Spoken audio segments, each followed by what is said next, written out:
Once we know the consonants and the vowels, the next piece up in terms of size is syllables, the parts of words. Hello, I'm Prof Brian, we're at TechScroll.com, and this is an overview of Chapter 2 of Reading Biblical Hebrew, Introduction to Grammar. Understanding Hebrew syllables is important, not just because it helps us to pronounce words correctly by knowing where they divide into syllables, but also because it helps us to understand the changes in how a word may be spelled. In Chapter 1, when we learned the vowels, we had to learn their class and their length. That's because sometimes the same word will be spelled in a slightly different way. Those changes generally have to do with a vowel getting longer or shorter, but staying in the same vowel class. In this chapter, we're going to learn what and why is going on with those changes. Chapter 2 covers the 7 syllable principles, the construct state of singular nouns, and 4 other marks, 3 accent marks, and the method. When we learn the 7 syllable principles, by the end of the chapter, you should memorize these 7 abbreviations, know what they stand for and what they mean, and be able to describe the syllables of words with them. They come in groups. 3 of them start with an A, meaning the accented syllable has certain characteristics. 2 of them start with a P, that means the pre-accented syllable, which we call the pretonic syllable, and then there are 2 others. We're going to apply those principles to the construct state of singular nouns. So here's just a quick overview of what's coming in that regard. In Chapter 1, we had the vocabulary word davar. It's spelled with a kametz under the dalet and a kametz under the bet. But sometimes this word does not get its own accent. It's as if the following word functions as the accented syllable, and then these vowel changes occur. Those will be explained as we learn the 7 syllable principles. The point for the moment is for us to realize that this word has now been tied to the next word, both phonetically, that is the way it sounds, right? The vowels changed, and in terms of its meaning. Davar on its own can be something like the word is encouraging, but davar tied to the next word or constructed with the next word, hence construct state, means the word of something, the word of the king, the word of the prophet, the word of the Lord is encouraging. Then we're going to learn 3 accent marks. Hebrew has lots and lots and lots of accent marks, but we're only going to learn 3 for the moment. The one that you've already seen back in Chapter 1 is this one. It's called an ola. We're going to use it to represent all standard levels of accent. It's the one that's most commonly used in textbooks and journals in order to indicate an accented syllable. Then we have the atnak, and then we have sof pasuk. These 2 are going to represent to us heavy accents, or what can be called pausal accents. These accents are used at the end of a phrase or the end of a clause to do what I'm doing now, which is placing an extra heavy accent at the end of a string of words. Plus, because there are a couple more pausal accents, these ones have another couple of jobs. The atnak occurs in the conceptual middle of every verse. That doesn't mean the middle word of a verse, but if you took a verse and you divided it into 2 ideas, the end of idea 1 would end with the atnak. The end of idea 2 would end with the sof pasuk. So this is made up of the little line, which is called a saluk, and then these 2 diamonds at the end, and this occurs on the last word of every verse of the Hebrew Bible. Then we're also going to learn the method, which looks like this little line, and you might say to yourself right off the bat, that looks an awful lot like that little line. How will I be able to tell them apart? Well, the saluk occurs on the last word of every verse of the Hebrew Bible, and so anytime you see that little line on any other word in the verse, it's a method. What's a method do? Well, we'll just give an illustration here with this word, and this is the same word spelled 2 different ways, and it's been affected by the accent. Here we have shamaru. We have an atnak telling us this is a pausal form, a heavy accent, and that's the reason why we have this long vowel under the mem. Here we have shamaru, and we have a regular accent, what we call a contextual accent down here at the end. If we didn't have this method, we might start to think, is that shomru? Is that the short O comates, or is it sha maru? Is it the long a comates? And the method can help us to know that it's the long a comates by telling us, hey, this is an open syllable. Now, there will be other clues as we learn more about Hebrew to help us to be able to pronounce that correctly, whether or not there's a method there. But this is one of the main jobs that a method does, tells you that you have an open syllable there. So all the details are in the textbook. They're summarized nicely on page 1 of your DigiScroll study sheets. And now we'll take a closer look at the 7 syllable principles. As we take that closer look at the syllable principles, I encourage you to have your DigiScroll study sheets out so that you can consult the handy summary as needed while we work our way through the grammar illustration and DigiScroll. The first thing that we need to do is define what a Hebrew syllable is for the speaking community. Hebrew syllables begin with a consonant. That is, we have to say meh and then lek. We can't say mel and then ek. We can do it in English. They did not do that as a speaking community in Hebrew. So we are always going to begin our syllables with a consonant and not with a vowel. Are there any exceptions? Well, there is one exception. The Hebrew word for and is a consonantal vav that gets stuck to the beginning of a word, but there are a few environments in which that vav will turn into a shurek, and at that point it is a vowel. Other than that, no exceptions. Every Hebrew syllable begins with a consonant. It's da, var. It is not going to be dav, ar. The second part of the definition is that each syllable has one and only one full vowel. So in this word, devarim, we have 2 syllables. Deva is 1 syllable, reem is the 2nd syllable. Now, you might want to quibble, and you might want to say, this is a vocal shava, and I feel like that is a vocalic enough something to call it a syllable. Or, in my linguistic training, I would want to call this a syllable. But we're defining this for the speaking community. The speaking community did not consider that to be a syllable. The Hebrew grammarians wrote on this matter, and so we know what their opinion is, and it is going to be best and safest for us in learning our Hebrew to treat it the way they did. What that means is there's going to be a lot less rules for us to learn if we'll just say to ourselves, vocal shavad does not count as a syllable. Okay. Every Hebrew syllable starts with a consonant, and it's got one and only one full vowel. Shavas don't count. Now, each syllable has 3 different characteristics. Syllables are either open or closed. And what we mean by that is, does it end in a vowel, in which case we call it open, like dava, or meh, or da, or does it end in a consonant, in which case we call it closed, like reem, or lek, or var. They end in a consonant.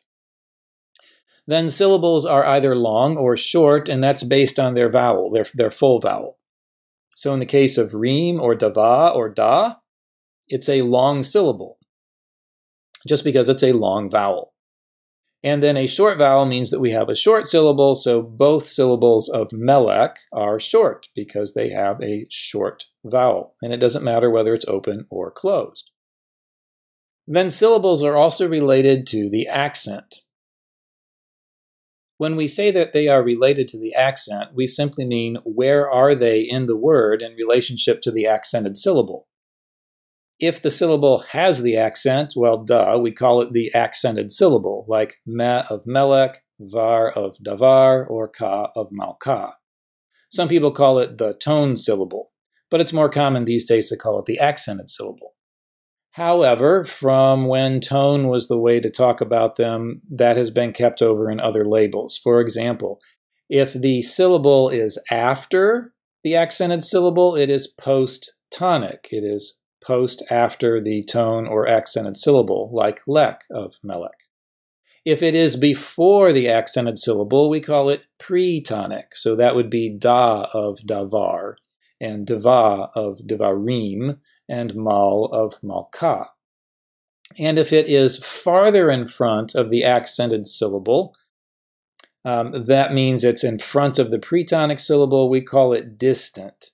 Some people would call it propretonic, some people would call it antipretonic. But if we get words that are longer and longer, all the syllables up here are going to follow the same characteristics, so we'll just call them all distant syllables. Now that we know the categories for the 3 characteristics used to describe Hebrew syllables, we can talk about the 7 syllable principles themselves. Now, our takeaway at the end is we want to know these abbreviations and what they stand for, and we want to be able to rattle them off and know what they mean really well. These simply describe the way that the speaking community talked. The first 3 deal with the accented syllable, and the next 4 deal with anything that is in front of the accented syllable. The 3 for the accented syllable only apply in the noun world: nouns, adjectives, even prepositions. The ones that apply to the positions in front of the accent apply to the noun world and the verb world both. Let's take a closer look. ACL stands for accented, closed, and long. For example, var of davar. It ends in a consonant, so it's closed. The kametz is long. It has the accented. It's accented, closed, long. In fact, it is the syllable principle that is advising you to know that this is the long a kametz, because that's the rule: accented, closed, long. So when you look at the vowel, and if you can't tell just by the look of it, is it long or short, then you know it's long because of the rule. The same thing is happening up here with Ela. There are 2 lameds because there's a dagesh forte there, and this is accented and it's closed, and Seire is long. A second common form is accented, open, and short, and that would be like meh of melech or like de of sadeh. Meh ends in a vowel, so it's open, and sagol is short, so it is open and short, and it has the accent. With sadeh, we have to remember that the hey isn't a real consonant, it's a phony hey. It's a mater lectionis, so this is actually an open syllable. It ends in the sagol, and it has the accented, so it is accented, open, and short. The word Ela is actually pretty odd here, because you see sagol hey up there, and you say, well, couldn't that have been accented, open, short? And yeah, sagol hey can be accented, open, short. This word is just a little bit weird, and since it's in your vocabulary, I thought it would be good to have as an example at this point as well. The third really common way of having the accented syllable is to have it be on a kametz hey, as in malka. Kametz hey really is the primary feminine singular noun ending. So it is a long ah, but the hey is not closing the syllable. It's a mater lectionis as well. So it's open and long, but the only accented open and long thing you can have is an open, long kametz hey. So it just gets its own rule, AQH.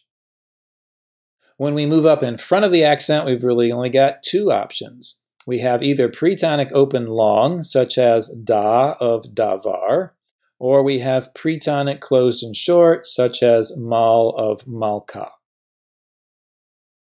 And then we have SPP, shava in problem position. Now we need to underscore here that even though we're talking about the 7 syllable principles, we are not talking about a syllable per se in this case. We're talking about a position in relationship to the pretonic syllable. So we could also call SPP more technically shava in propretonic position, but we don't mean the propretonic syllable. Let's take a closer look at that. So a shava can close any syllable, but not every shava is shava in problem position. If we look at mishpat, we have our accented closed long syllable at the end, and then mish is the pretonic syllable. Okay, shava in problem position is the spot in front of the pretonic vowel.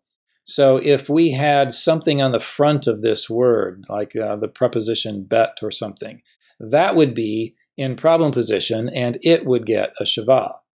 Or here's a case where we've added an ending to the word. We have team at the end, accented closed long, and then pa, pretonic open long, and now the shin is in front of the pretonic vowel, so this is problem position. SPP refers to a position, not a syllable. The propretonic position normally reduces its vowel to a shava. So for the language community, they just had a regular habit of reducing any vowel that's normally in that spot all the way down to a shava. And that's why Rabbi Dr. Yerushalmi, from whom I get the title, would call it Shava in problem position. It's a problem for the speaking community to keep the vowel there. Now, it doesn't seem like much when we're talking about mishpat and mishpatim because you've got a closed short syllable in both cases. But for the moment, let's just look at divarim compared to mishpatim. They both end in an accented closed long. They both have pretonic open long. But because there's nothing else out here, this shava in problem position has to be part of the pretonic syllable. And because there is something out in front, the shin, shava in problem position, has to be in the distant syllable. This shava is a vocal shava. This shava is a silent shava. This shava is in the pretonic syllable. This shava is in the distant syllable, but they are both shava in problem position. Let's go back to our list of the 7 syllable principles. And maybe it's even emphasized more when we have divarim versus midbarim because it's built on dalet beit resh in both cases. When we have something out here in front that pulls the dalet away, it's a silent shava in the distant syllable. When there's nothing out there, it's a vocal shava, it's in the pretonic syllable. So already we've seen the same thing that we see down here. If our word is long enough to have something in front of the shava in problem position, then it's going to be a short vowel. If it gets even longer than that, most of the time we're going to have shava, short vowel, shava, short vowel, shava, short vowel alternating, but you can't make Hebrew words too much bigger than this. Occasionally we will have a way to have an ending and some kind of prefix, so that in this spot we would have not just one consonant with a vowel, but an entire closed short syllable. And then you would have 2 shavas in a row, and the first one would be silent, and the second one would be vocal. And so it wouldn't be exactly this, but for the most part, this is what we're going to find. In front of shava in problem position, whenever we've only got one letter, we do have a short vowel, unless something else operates on it, which we will get to in chapter 4. So we need to know these 7 syllable principles really, really, really well. We need to just, it's one of those know it like the back of your hand sorts of things. Accented closed long, accented open short, accented comma say, those rule the noun world. Pretonic open long, pretonic closed short, shava in problem position or propretonic position, and if something is in front of that, then it's preceded by a short vowel, and those rule all the parts of speech for the entire language community. Okay, so let's do a little bit of work at taking words apart and putting the labels on in practice. So here we have the word chakam, and we want to be able to divide it into syllables. And we're remembering that every syllable starts with a consonant, and every syllable has one and only one full vowel. So generally the thing to do is to get in between the 2 vowels, and we can separate the word there. And then we're going to use this train in order to put our labels on. So when we look at this, we say, well, is it open or closed? And we say it's closed because it ends in a consonant.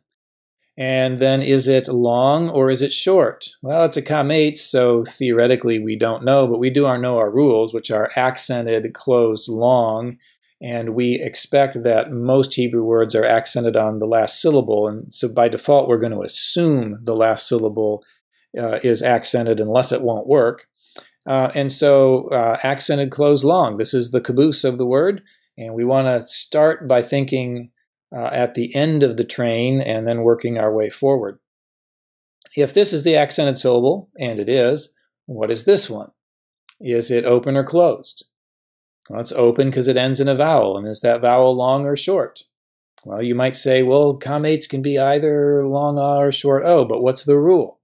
It's pretonic, open, and long. And so that fits. And so, in fact, the rule helps us to know that this is a long but that's how we're going to build our words. Okay, let's go to the next word. This is, well, if I pronounce it first, that will kind of give things away. Can we divide the syllable here? No, we can't. Why? Because we would have the second syllable starting with a vowel. We can't do that, so we're going to have to divide our word here. Is this open or closed? It's closed because it ends in a consonant. And is it long or short? Cholam vav is always long, so this is accented, closed, and long. And what about this one? Is it open or closed? It's open because it ends in a vowel. And is it long or short? Again, we are expecting, and we do have, pre-tonic, open, long. Let's put those back. Go to the next one. Where are we going to divide our word? We're going to divide it right here.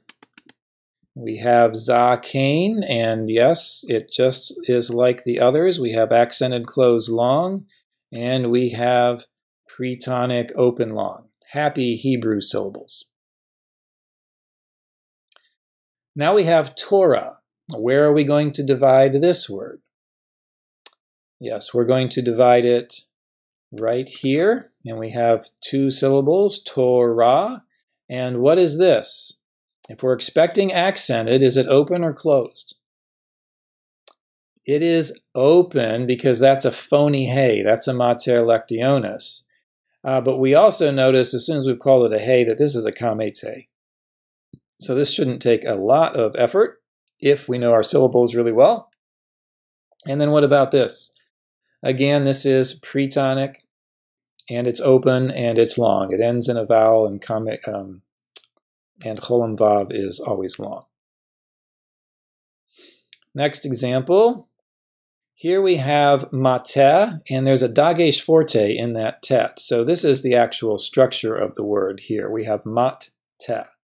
And this ends in a hey. Is it a kametz hey? It is not a kametz hey, so this one's off the table. But is it a real hey? Well, there's no mapik in the hey, so it's a phony hey. It's a mater lectionis. This is an open syllable, and segol is short. So we have accented open short here. And what about this? This is ending in a consonant, so it's a closed syllable, and it is pre-tonic, closed, and patak is short. It's always short. So this is our train now. We have AOS and PCS. Let's take another look. Oops, I forgot to put the cars away. Now we have mitzvah. This ends in a hey. That should catch our attention. Is it kametz hey? Well, yes, it is. By the way, am I going to divide here? Or am I going to divide here? Generally speaking, we want to separate here on the assumption that that's going to be a silent shavah. And we will come across some cases where that's not going to be true, and then we'll talk about them when we get there. But yes, this ends in kametz hey, so this is accented kametz hey, and this is pre-tonic, closed, and short. Chirik can sometimes be long. That's why we might have asked the question, would it have been like this with a pre-tonic open long? But at least at the beginning of what we're doing in Hebrew, our chiriks are always going to be short, and this is just standard theory. Pre-tonic closed short is how they talked. Okay, let's put the cars away and do another one. Now we've got an issue. Where are we going to divide this, and how are we going to analyze it? If we have this, we have accented kametz hey, no problem. And we have pre-tonic open long, no problem. Cha-chama, cha-chama, which in fact is a word. On the other hand, what if we divide our word here? Well, we still have accented kametz hey, but this would be pre-tonic, closed, and short. That would be the short o kametz, chokma, which is also a word. And so what's the deal? Well, nouns are going to have pre-tonic, closed, short here. This is the second radical. When we talk about Hebrew words, they usually have three root letters, which are also called radicals. Chet is the first radical, kaf is the second radical in this case, and then mem is the third radical. And so for nouns, the second radical gets silent shavah, and for verbs, the second radical gets vocal shavah. verbs are off in chapter 10. So we're assuming we're dealing with nouns. And so we're assuming that this is pre-tonic closed and short, and indeed it is. This is chokmah, wisdom, whereas chakmah would be the verb, she is wise. Okay, we'll put the cars away and go to the next word. Here we have mishpat. So we're going to divide our word here. What kind of dagesh is that in the pay? Is it dagesh lene or dagesh forte? Well, it can't be a dagesh forte. Why is that? Because forte follows a full vowel. It has to be a dagesh lene, and therefore this has to be a silent shava. If it could have been a vocal shava, then we could have been debating, do we have mi shafat or something?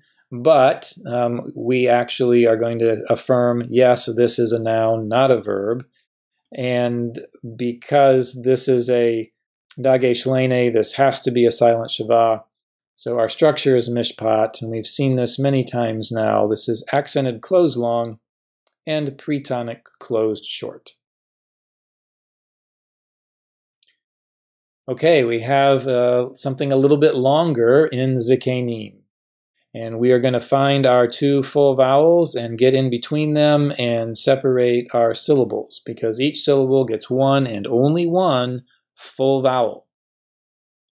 So at the end here we have accented closed and long, right? Ends in a consonant, and its vowel, chirik yod, is always long. That makes this pre-tonic, so it's either going to be pre-tonic open long or pre-tonic closed short. It ends in a vowel, so it is pre-tonic open and long, but then you'll notice that we have zayin out here. And it is in front of the pre-tonic vowel, so this is, yes, this is problem position. So we're just going to grab our shava in problem position and set it inside the car. It's part of the pre-tonic syllable. Here's eretz, and we have something a little bit different now. We're going to get in between the two full vowels and separate into syllables, and we look at the last syllable where we expect the accent, and we say, it's closed, and so that would be this one, right? Accented closed. Oh, wait a minute. Segol is short. This one doesn't work. So rather than labor through all of these, because we know it's closed and it's not accented closed long, we say, hey, this is one of those cases where we've got a post-tonic syllable, and now we want to look at the second to the last as the probable accented syllable and just see if it works. So if this is accented, is it open or closed? Well, it's open. And is segol long or short? It's short. It's accented open short. So there's a whole bunch of words that are like this. They have a post-tonic syllable that's closed and short, and then they've got accented open short up here. So we're going to see this quite a bit. Next we have mishpachat. So we have to divide our syllables, and we're going to get here in between the full vowels. That's for sure a separation of syllables. And then where are we going to put this? Well, we're hopefully seeing a pattern that it goes with the vowel preceding in terms of syllable structure. Also, we have a dagesh lene in the pay, right? Because it doesn't follow a full vowel. It has to be lene, and correspondingly means this has to be a silent shava. And a silent shava has to close a syllable, so it goes back here.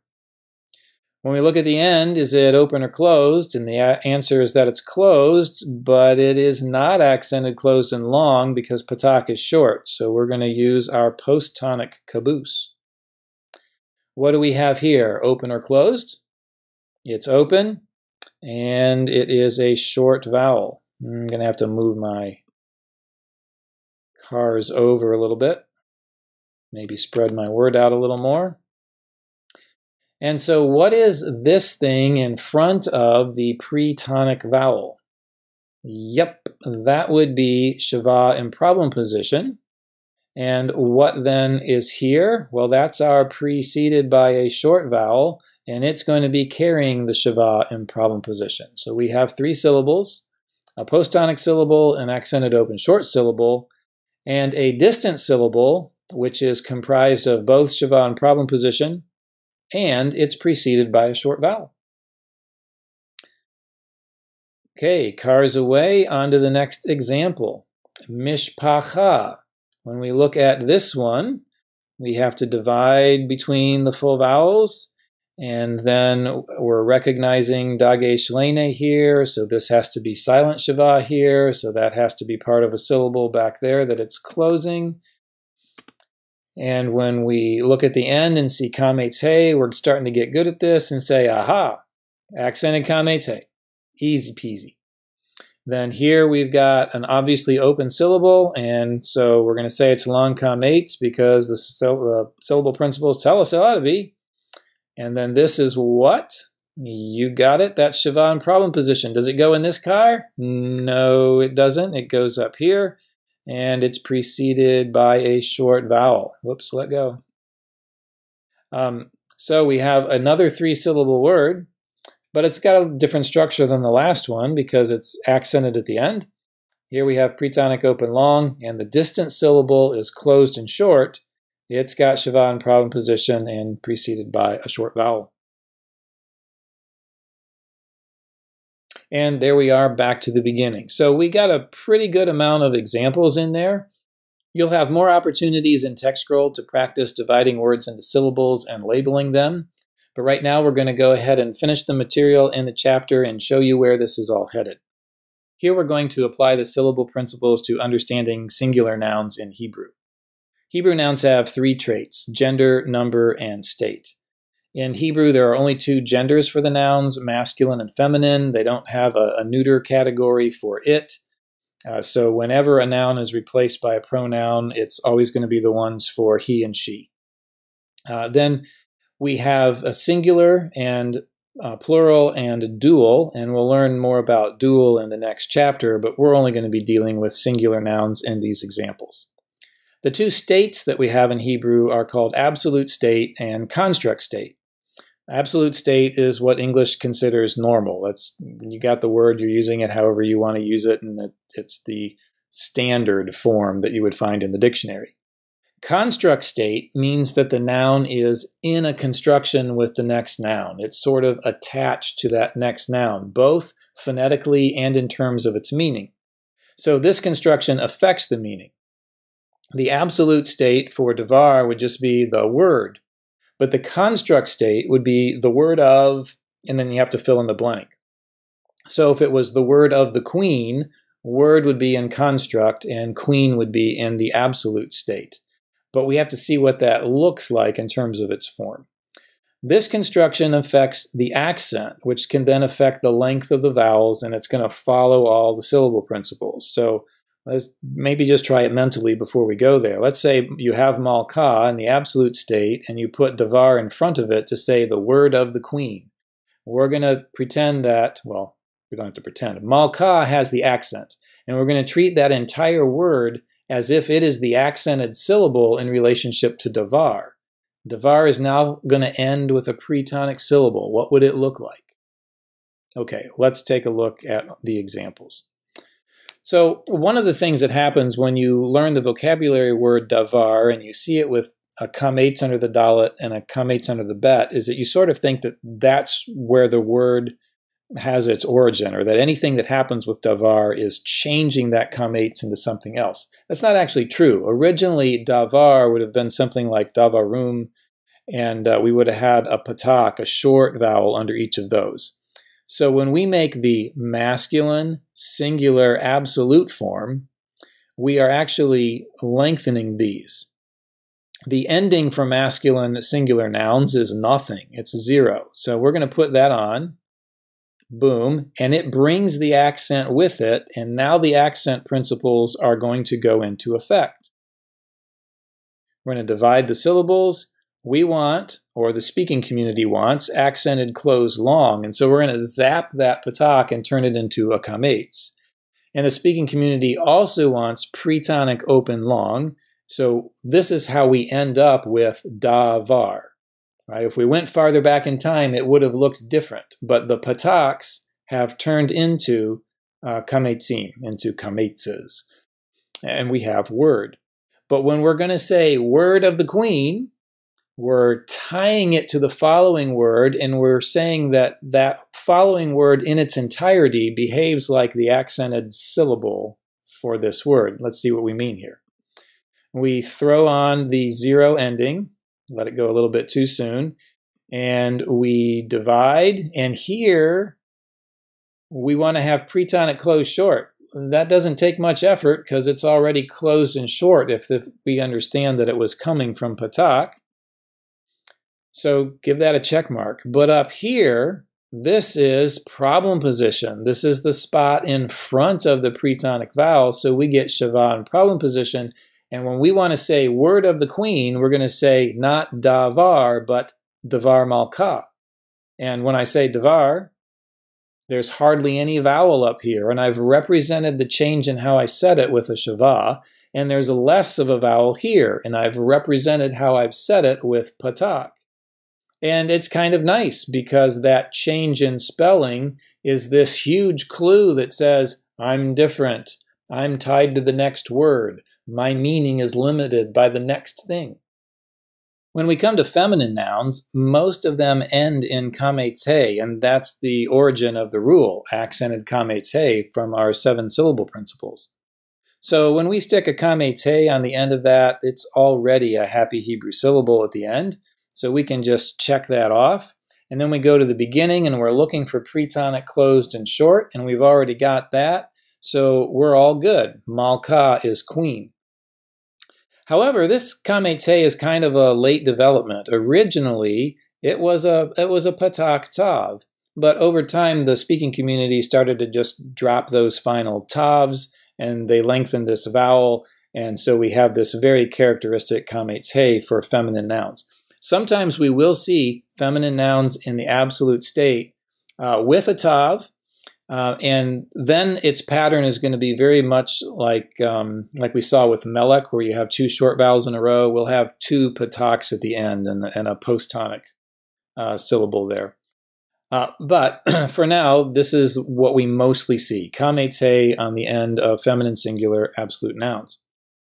But that original patak tav is preserved in the construct state. So we stick patak tav on there and we divide it into syllables. I'm going to interrupt that. And the entire final word is effectively the accented syllable now, because queen is tied to that word. What we're looking for now is pretonic closed and short, and well, happy day, it's already pretonic closed and short. After that, we're looking for shava in problem position, right? So if this is the pretonic vowel, this is problem position. Is this problem position up here? That's part of the pretonic syllable. But this is. And, well, what do you know? We already have shava in problem position, so we can check that off. And in front of that, we would look for a short vowel, and it is preceded by a short vowel. So also very happy. We don't have to have any changes to our word here. But because of this construct state, this cozy relationship between the construct noun and the following absolute noun, that protected that original tav, and it didn't drop away in the construct state. So that's what we're doing as the final piece of this chapter, is we're learning a couple of noun endings. The noun ending of nothing normally goes on masculine nouns. There will be a few feminine nouns that it goes on. And we can tell whether we have the absolute state word or the construct state word of by the syllable principles, because this has accented closed long and pretonic open long, and this has its last syllable being closed and short, and accented closed short is not a rule. So this is pretonic closed short. This is shava in problem position, and that means the next word is effectively the accent, and this is tied to it, and so it's in construct. It's constructed with it. For feminine nouns, kametze is the most common thing for feminine singular absolute, and it's not as simple as saying patak tav is always going to be the construct state for a feminine noun, because there will be times when the tav has survived for the absolute state. But the thing is, this is going to be the end of the word being pretonic closed and short, because the accented syllable is effectively the following word. So queen and queen of. So now you know 4 different noun forms. And guess what? That's 40% already. We'll get the rest of them in Chapter 3. Before we close this out, I want to show you the place in TextScroll where you can do more practice at dividing words and labeling their syllables. So here we are at syllabification practice. It's a different interface. We're not using the trains, but the concepts are similar. We've got the abbreviation reminders down here, but again, if you've got your TextScroll study sheets out, you can use that for a quick reminder if you need to. And in this case, we're taking the quill and we are using it to divide the words. So with divarim, which we've seen before, we're going to put it in between the full vowels, and there we have 2 different syllables. And then you can just go ahead and grab these labels and stick them wherever is convenient. This is accented closed long. This is pretonic open long. And yes, this has a Shiva and problem position. You can then see the answer by clicking next, and it'll show you the word and it'll label the syllables for you. And when you go on to the next word, it'll put everything back. And so here you have the construct state. So in these examples, you will have cases where the following word is effectively the accent, and because it's construct, if you want to put a quill in there, a feather in there, you can. But then when you would come here, you would say, do I put one here? And the answer would be no, because Shiva is not a full vowel, so it doesn't count. You just have one syllable here. And then because the accent's down here, you're only going to look in the pretonic options. And this one will be pretonic closed and short. And it has Shiva and problem position all as part of the pretonic syllable. And you click here and you see the answer. You can go through the list randomly, or you can go through an order. And if you get to class and you say to your professor, I didn't understand number 21, you can put 21 in there and hit return, and then you're at number 21. Okay, so this should give you more practice, and then of course that's the main thing that you do in your workbook. So at this point we've covered the 7 syllable principles. We have also covered the construct state of singular nouns, which depends upon the 7 syllable principles. And then in this chapter we have an objective of learning 4 additional marks. These are part of the accent system. We referred to them in the introduction, and then of course they're covered in your textbook. But I thought it might be nice to look at a biblical passage and see these marks in that context. So here we are in Genesis 1. This computer program displays each verse as beginning a new line, which is not how it would occur in a scroll. But it does make it easy for us to look at the end of every verse and see that the last word is followed by the 2 little diamonds that we call a sof pasuk. And every word that has a sof pasuk also has a little vertical line with one of the vowels, which is the saluk. And the saluk and sof pasuk work together, and they mark the last word of every verse. It's not quite like a period, because a verse can have more than one sentence in it, and any verse that does so will not be using that to mark the end of the first sentence. It only occurs at the end of the verse. If we did have a verse that had 2 sentences, it might be divided by the atnak. So here we have, and God said, let there be light, period, and there was light, period. But here it's atnak and then sof pasuk. And almost every verse in the Bible has an atnak in it at the conceptual middle. So not the middle word of the verse, but at what's considered the middle of 2 concepts inside the verse.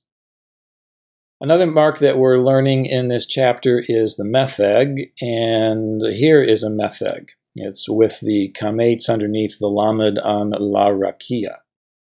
And then this also is a metheg on tad she.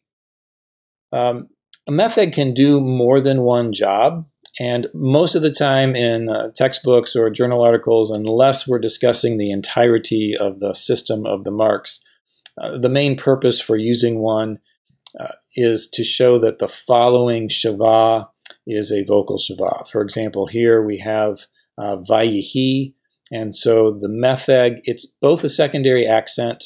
I'm sorry, it keeps changing what it highlights. It is both a secondary accent, and it is telling us that the following Shiva is vocal, or another way to say it is that in those cases it's marking this vowel as being an open syllable. It's not the only thing it does. The one back here, this is not an open syllable.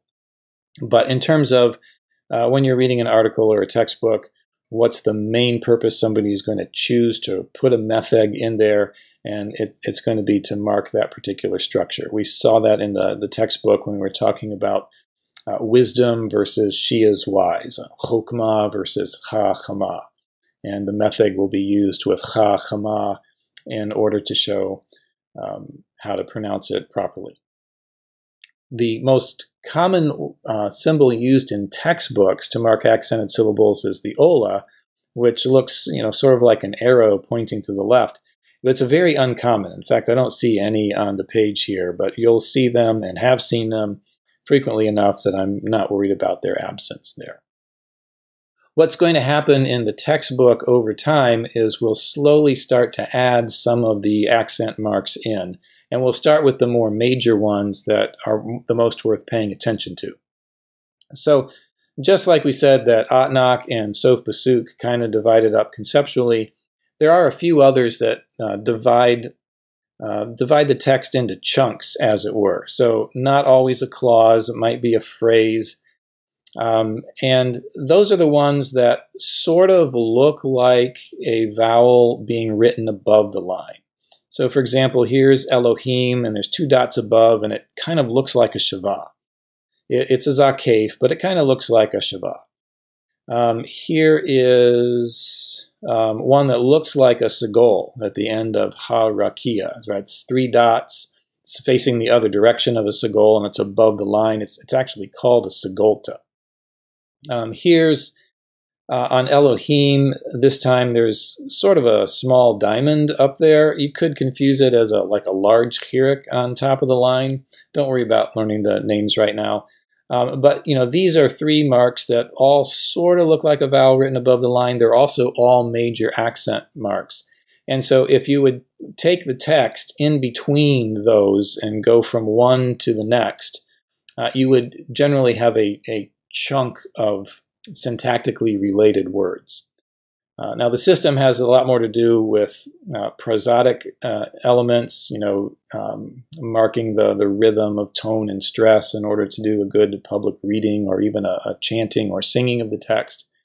That's not something that we cover in the textbook, but as we are talking about the system of accent marks, I thought it might be good for you just to see here's all the stuff that there is, and to know that there is more coming. And even if you're not training to be a cantor to sing the text, you will be able to benefit from learning about half a dozen of these, because they'll help us divide the text into manageable pieces as we are learning to read Biblical Hebrew. So Chapter 2 takes us a step beyond the level of just recognizing consonants and vowels and trying to put them together into words.